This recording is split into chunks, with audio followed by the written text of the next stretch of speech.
सरकारी स्कूलों में बने क्लासरूम को लेकर लगातार बीजेपी घोटाले का आरोप दिल्ली सरकार के ऊपर लगा रही है।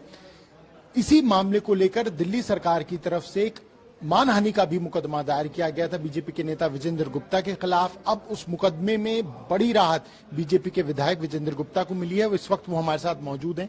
विजेंद्र जी, क्या था ये पूरा मामला, ये जो क्लासरूम का मामला था जिसे आपने उठाया था, आपके पे मानहानि का भी मुकदमा दायर हुआ, सुप्रीम कोर्ट का कल इस पे जजमेंट आया, क्या कुछ इसमें कहा गया है? सुप्रीम कोर्ट ने कहा है कि मैंने चूंकि सवाल पूछे थे,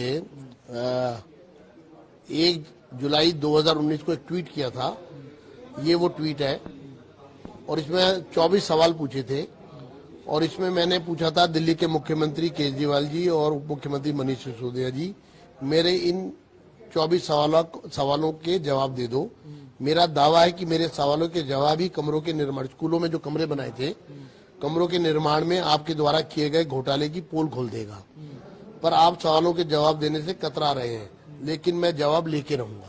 और ये मैंने 24 सवाल पूछे थे, तो इन्होंने सवालों के जवाब देने की बजाय मेरे खिलाफ जो है वो एक क्रिमिनल डिफेमेशन केस फाइल कर दिया, और 3 साल तक उस केस में मुझे इन सवालों के जवाब ना देने पड़े इन लोगों को मुझे, इसलिए इन्होंने फंसा के रखा।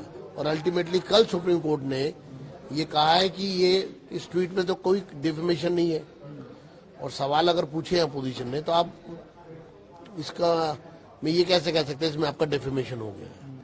तो इनकी जो नीति है कि मामले को दाबो, यानी आपको राहत मिली है कोर्ट से, वो केस पूरी तरह से कि ये सवाल पूछने में कोई डिफेमेशन नहीं है। इसलिए आज मैंने फिर से 3 साल बाद ये सवाल पूछे हैं, जिसका जवाब आज तक नहीं मिला, क्योंकि ये इनके भ्रष्टाचार की पोल खोल रहे हैं। लेकिन एक और मामला ये भी है कि आपने न सिर्फ ट्वीट किया, आपने CWC में भी इस मामले को डाला और आपने इस पे एक RTI भी लगाई है। मैंने ये सेंट्रल विजिलेंस कमीशन में डाला था।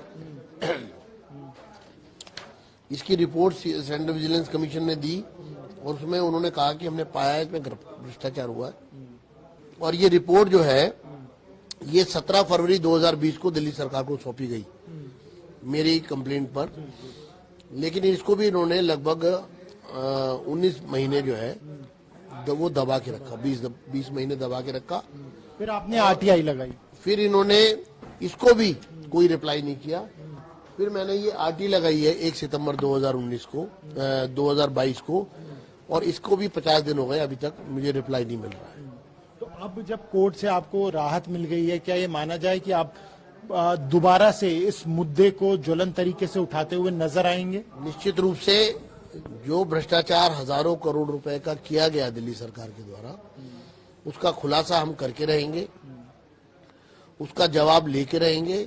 और जेल की सलाखों के पीछे जब तक ये भ्रष्टाचारी नहीं पहुंच जाते और लोगों को इनका असली चेहरा दिखाई और समझ में नहीं आ जाता, जब तक हमारा संघर्ष जारी रहेगा। बहुत बहुत शुक्रिया। ये थे बीजेपी के विधायक विजेंद्र गुप्ता। कैमरा पर्सन मुकेश के साथ प्रणेश शर्मा, टोटल न्यूज दिल्ली।